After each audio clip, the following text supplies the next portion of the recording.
بسم اللہ الرحمن الرحیم۔ جلال الدین، جمال الدین اور بدر الدین تینوں ایک روز اپنے دیوان خانے میں بیٹھے ہوئے کسی موضوع پر گفتگو کر رہے تھے۔ جمال الدین کی بیوی زمران بھی وہاں موجود تھی، جبکہ بدر الدین کی بیوی زورا بھی ان کے درمیان بیٹھی ہوئی تھی اور وہ اپنے بیٹے کو ساتھ والی نشست پر بٹھائے اپنے ساتھ لپٹائی ہوئی تھی۔ ایسے میں حویلی میں کام کرنے والا ایک شخص دیوان خانے کے دروازے پر نمودار ہوا اور بوڑھے جلال الدین کی طرف دیکھتے ہوئے کہنے لگا، مالک، کچھ مہمان آئے ہیں اور آپ لوگوں سے ملنا چاہتے ہیں۔ جلال الدین اب کافی بوڑھا ہو چکا تھا، اس پر ذوق اور بڑھاپے نے زور کر لیا تھا، بمشکل چلتا تھا۔ اس شخص کے اس انکشاف پر جلال الدین کچھ کہنا ہی چاہتا تھا کہ اس سے پہلے ہی اس کا بیٹا اور بدر الدین کا باپ جمال الدین بول اٹھا اور کہنے لگا، پہلے یہ بتاؤ کہ آنے والے کون ہیں اور کہاں سے آئے ہیں؟ اس پر اس شخص نے پہلی ایک گہری نگاہ بدر الدین کے قریب ہی بیٹی زورا پر ڈالی، پھر کہنے لگا، آنے والے ہماری بیٹی زورا کے رشتہ دار ہیں۔ زورا کے رشتہ دار؟ تعجب اور حیرت میں زمران نے کہا تھا۔ اس پر وہ شخص کہنے لگا، جی، وہ زورا کے رشتہ دار ہیں۔ ان میں زورا خاتون کی ماں سارون، اس کا بھائی توروس اور توروس کی بیوی میکل ہے۔ یہ الفاظ سن کر زورا کا رنگ پیلا ہو گیا تھا، پریشان اور فکرمند ہو گئی تھی۔ اس کی اس کیفیت کا بدر الدین بڑی گہری نگاہ سے جائزہ لے رہا تھا، چنانچہ اسے مخاطب کر کے کہنے لگا، تم پریشان کیوں ہو رہی ہو؟ تم میری بیوی ہو، تم لاوارث، اکیلی اور بے آسرا تو نہیں؟ کوئی تمہاری طرف میلی نگاہ اٹھا کر بھی نہیں دیکھ سکتا؟ جس کسی نے بھی تمہیں نقصان پہنچانے کی کوشش کی، وہ اپنی جان، اپنی روح، اپنی زندگی سے محروم ہو جائے گا۔ بدر الدین کے اس رویے اور ان کے ان الفاظ پر زورا کو کچھ تقویت ملی۔ پھر بدر الدین اپنی جگہ پر اٹھا اور کہنے لگا، میں انہیں خود اپنے ساتھ لے کر آتا ہوں۔ اس پر زورا ایک دم بپرنے کے انداز میں اٹھی، بدر الدین کا بازو پکڑ کر اپنے پاس بٹھا لیا اور کہنے لگی، آپ کو اس طرح جانے کی ضرورت نہیں ہے، آپ یہیں بیٹھیں۔ پھر جس شخص نے یہ اطلاع دی تھی اسے مخاطب کر کے زورا کہنے لگی، آنے والوں کو اندر دیوان خانے میں بھیج دو۔ اس پر وہ شخص وہاں سے ہٹ گیا تھا۔ کوئی زیادہ دیر نہ گزری تھی کہ دیوان خانے میں توروس، اس کی ماں ساروق اور بیوی میکل داخل ہوئی۔ انہیں دیکھتے ہوئے سب اپنی جگہ پر اٹھ کھڑے ہوئے۔ اس موقع پر زورا کی عجیب حالت تھی، بڑے کرب، بڑے تجسس میں پڑی ہوئی تھی۔ اس حالت میں تھی کہ اس کی ماں ساروق تیزی سے آگے بڑھی، اس نے زورا کو اپنے ساتھ لپٹا لیا، کئی بار اس کا منہ، اس کی پیشانی چومی اور والہانہ انداز میں کئی بار اسے گلے لگایا۔ پھر زورا کے بیٹے کو کچھ دیر تک چومتی رہی، پھر کہنے لگی، میں جانتی ہوں یہ تیرا بیٹا ہے، پر اس کا نام تو نے کیا رکھا ہے؟ اپنی ماں کی اس رویے پر زورا خوش ہو گئی تھی، کہنے لگی، اماں، آپ کا بہت شکریہ، آپ کی بڑی مہربانی کہ آپ اس طرح میرے ساتھ پیش آئیں۔ یہ میرا بیٹا ہے، اس کا نام کبیر الدین ہے۔ زورا یہیں تک کہنے پائی تھی کہ اتنی دیر تک توروس آگے بڑھا۔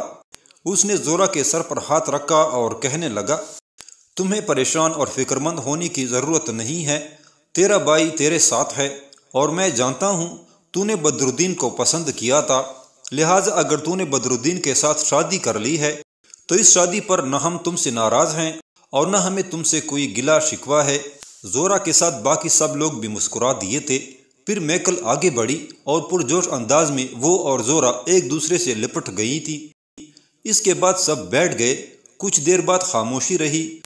پھر توروس بدر الدین کی طرف دیکھتے ہوئے کہنے لگا، بدر الدین، میرے عزیز بھائی، اب تمہارے ساتھ میرا ایک رشتہ ہے، تم میرے بہنوئی ہو، میری بہن زورا کے شوہر ہو۔ اس موقع پر میں تم سے اپنی ایک غلطی پر معذرت خواہ ہوں۔ مجھے بعد میں پتہ چلا کہ تم لوگوں نے اڈیسا شہر کو اس لیے چھوڑ دیا تھا کہ جب شہر میں یہ افواہ پھیل گئی کہ میں صلیبیوں کو اڈیسا آنے کی دعوت دے رہا ہوں۔ یہ میری بہت بڑی غلطی بلکہ زندگی کی سب سے بڑی حماقت تھی۔ مجھے ایسا نہیں کرنا چاہیے تھا اور مجھے ایسا کرنے کی سزا بھی خوب ملی۔ میں بالڈون کو ادھر منگوانا چاہتا تھا کہ وہ میری مدد کرے گا، لیکن مدد کرنے کے بجائے الٹا اس نے مجھے میری ہی شہر کی حکمرانی سے محروم کر کے ایک طرح سے شہر بدر کر دیا۔ اب میں بھی تمہاری طرح یہاں سے چند میل دور دریائے اورنٹس کے قریب ایک حویلی لے کر اس میں آباد ہو چکا ہوں۔ تم لوگوں نے اچھا کیا، یہاں اپنی آبائی جائیداد کی طرف آ گئے۔ اس لیے کہ ایڈیسا کا حکمران بننے کے بعد بالڈون نے آس پاس کے مسلمانوں پر جبر و تشدد کرنا شروع کر دیا ہے۔ اس نے دولت سمیٹنے کے لیے لوٹ مار کا بازار گرم کر رکھا ہے، اور یہ سب کچھ میری غلطی اور میری حماقت کی وجہ سے ہوا۔ توروس جب خاموش ہوا تب ساروق اپنی بیٹی زورا کو مخاطب کر کے کہنے لگی، بیٹی، تیری حالت دیکھتے ہوئے میں یہ اندازہ لگا رہی ہوں کہ تو یہاں بہت خوش ہے۔ اس پر زورا مسکراتے ہوئے کہنے لگی، اماں، میں یہاں کتنی خوش ہوں اسے میں الفاظ میں بیان نہیں کر سکتی۔ میرے شوہر، میرے سسر، میری ساس، میرے شوہر کے دادا سب مجھ پر ایسی ہی مہربان ہیں جیسے ایک ماں اپنے بچوں سے مہربانی کرتی ہے۔ سب میرا بہترین خیال رکھتے ہیں، اور پھر سب سے بڑھ کر اماں میرے شوہر بدرالدین۔ یہاں تک کہتے کہتے زورا کو خاموش ہو جانا پڑا۔ شاید شرم کے باعث وہ جو الفاظ ادا کرنا چاہتی تھی نہ کر سکی۔ اس کی اس حالت پر اس کی ماں ساروق کو مسکرا دی اور کہنے لگی، میں جانتی ہوں اگر تم بدرالدین کو پسند کرتی رہو تو وہ بھی تم سے محبت کرتا ہے، اس بنا پر وہ تمہارا بہترین خیال رکھتا ہوگا۔ ساروق جب خاموش ہوئی تب جمال الدین بولا اور اپنے بیٹے بدرالدین کی طرف دیکھتے ہوئے کہنے لگا، بدرالدین میرے بیٹے، اٹھو، مہمانوں کے کھانے کا اہتمام کرو۔ ان سے بڑھ کر ہمارے قریبی رشتہ دار نہ ہیں، نہ ہوں گے، نہ آئیں گے۔ بیٹے، بہترین میمنہ ذبح کرو اور کھانے کا اہتمام کرو۔ جتنے دن یہ یہاں قیام کریں گے ان کی بہترین ضیافت کا اہتمام کیا جائے گا۔ جمال الدین کے ان الفاظ پر سب خوشی کا اظہار کر رہے تھے۔ اس کے ساتھ ہی بدرالدین اٹھ کر باہر نکل گیا۔ زمران اور زورا بھی اس کے ساتھ چل دی تھی۔ اس موقع پر ساروق بھی ان کے ساتھ ہولی تھی۔ چنانچہ ان حالات میں توروس، ساروق اور میکل نے چند روز تک وہاں قیام کیا۔ اس کے بعد وہ واپس چلے گئے تھے۔ اب وقفے سے ان کا وہاں آنا جانا شروع ہو گیا تھا، اور اکثر و بیشتر زورا، زمران، بدرالدین اور جمال الدین بھی توروس کے ہاں چلے جایا کرتے تھے۔ اس طرح دونوں خاندانوں کے اندر دشمنی کے بجائے پیار اور محبت کا ایک رشتہ استوار ہو گیا تھا۔ وقت گزرتا چلا گیا، جلال الدین فوت ہو گیا۔ بدرالدین اور زورا کے ہاں 3 بیٹے پیدا ہوئے۔ بڑے بیٹے کا نام کبیر الدین، اس سے چھوٹے کا نام مجددین اور سب سے چھوٹے کا نام زین الدین تھا۔ دوسری طرف توروس اور میکل کے ہاں 2 بیٹے اور 2 بیٹیاں پیدا ہوئیں۔ بیٹوں کے نام یوقاس اور راوند اور بیٹیوں کے نام سبتا اور سرایا تھے۔ کبیر الدین اور مجددین نے مقامی طور پر ہی اپنی حربی تربیت مکمل کر لی تھی، جبکہ زین الدین کو اس کے کہنے پر اس کے باپ بدرالدین اور دادا جمال الدین نے دینی اور حربی تربیت کے لیے حلب شہر بھجوا دیا تھا۔ ایک بار جب توروس، اس کی ماں ساروق اور میکل اپنے بچوں کے ساتھ زورا کے ہاں آئے تو یہ سب بڑے پرجوش انداز میں آپس میں ملے۔ خصوصیت کے ساتھ زورا نے اپنے بھائی توروس کے 4 بچوں یعنی یوقاس، راون، سبتا اور سرایہ کو جی بھر کر پیار کیا۔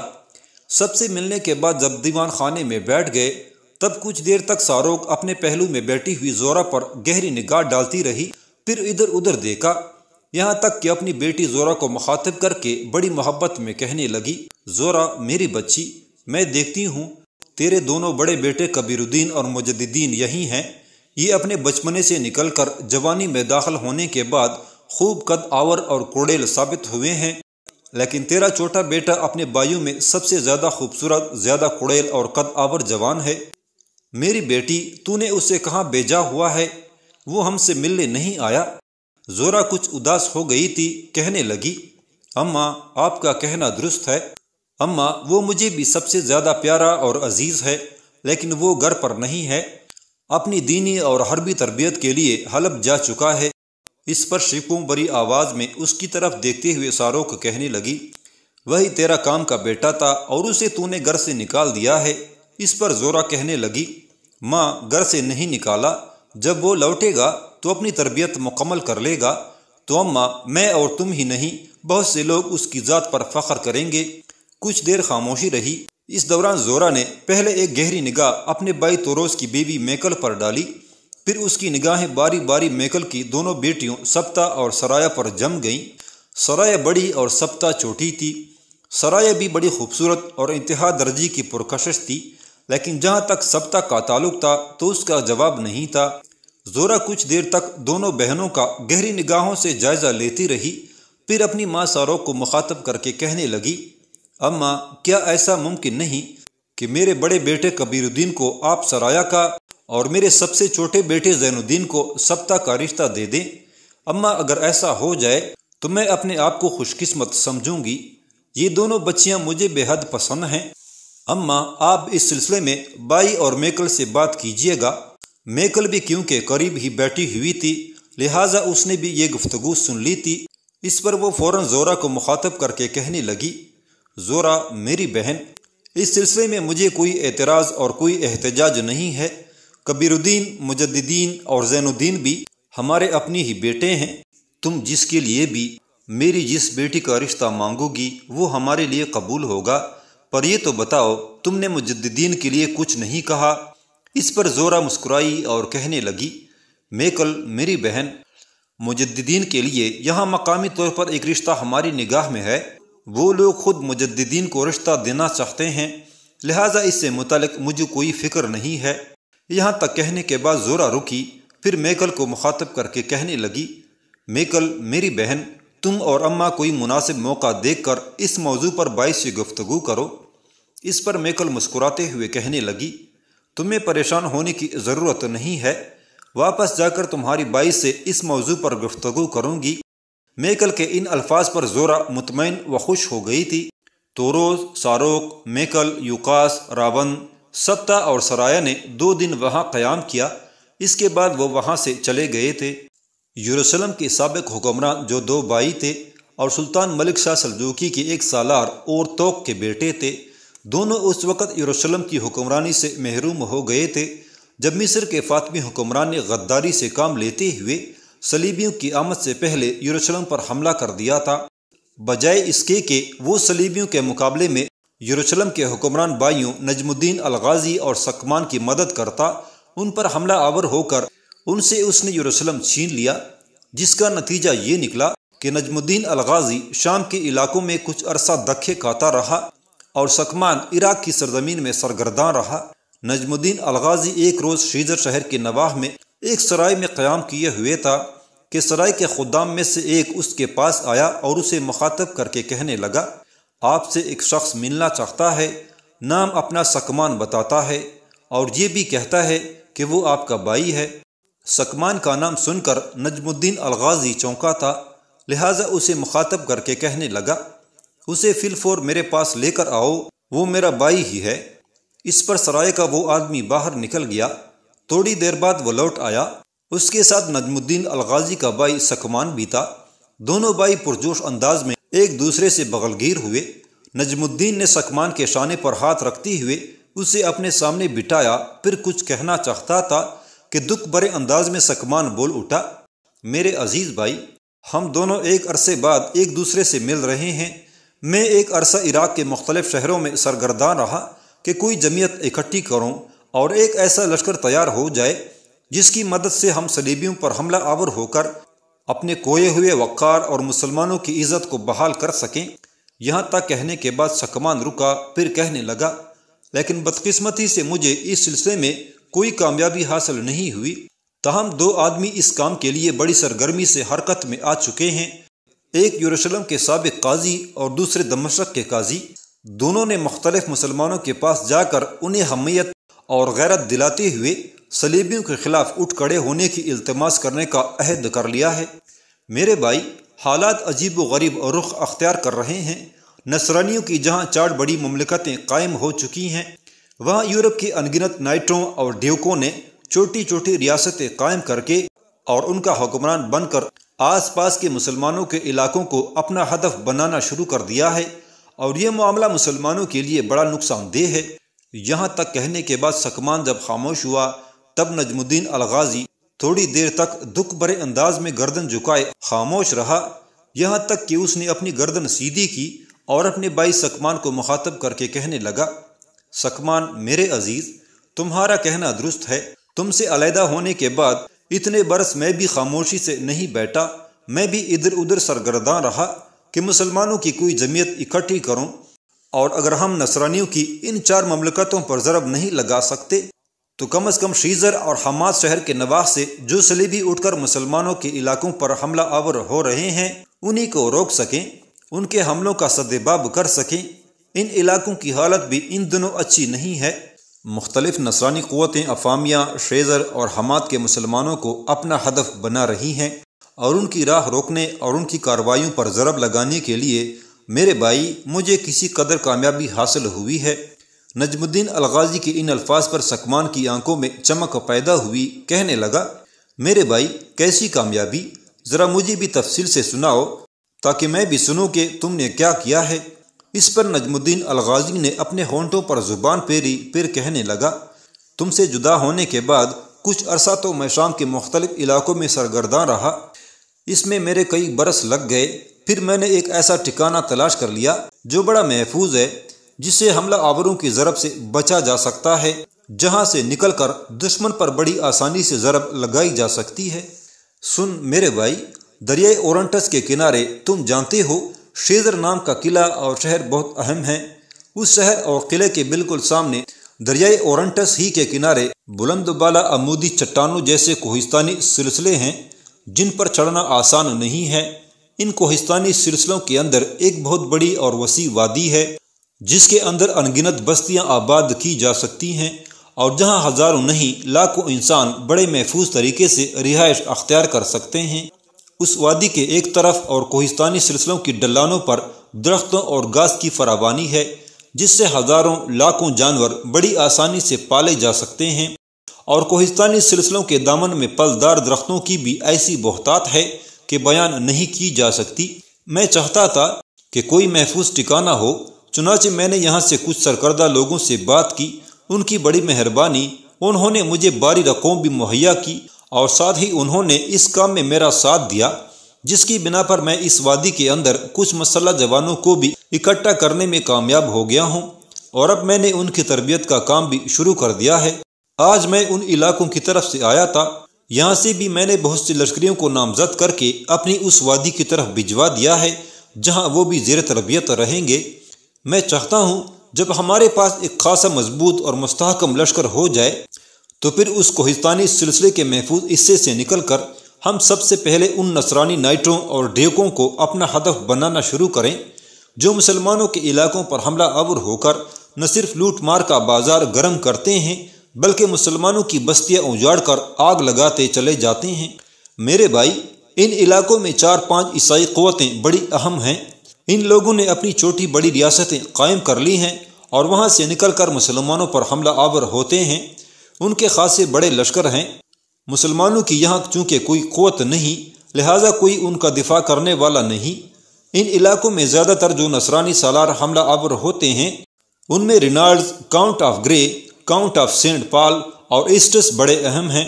یہاں مسلمانوں کی ایک ایسی قوت ہے کہ میں اس سے بھی اب رابطہ کرنا چاہتا ہوں۔ اگر تم تھوڑی دیر تک نہ آتے تو میں یہاں سے روانہ ہو چکا ہوتا اور ان سے ملتا۔ یہاں تک کہنے کے بعد نجم الدین الغازی جب خاموش ہوا تب سکمان کہنے لگا، میرے عزیز بھائی، ان علاقوں میں کون سی قوت ہے جس سے تم ملنا چاہتے ہو جو مسلمانوں کے استحکام کے لیے کام دے سکتی ہے؟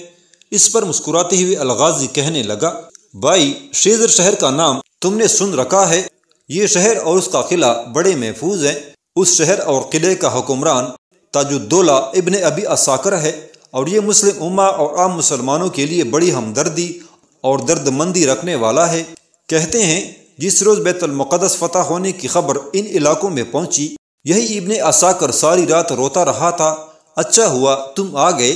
میں چاہتا ہوں کہ دونوں بھائی یہاں سے پہلے شیزر شہر کے حاکم تاج الدین ابن عساکر کی طرف جاتے ہیں، جسے لوگ زیادہ تر ابن عساکر ہی کے نام سے پکارتے ہیں۔ میں اس سے بھی ایک بہت بڑا کام لینا چاہتا ہوں اور مجھے امید ہے کہ وہ میری بات مان جائے گا۔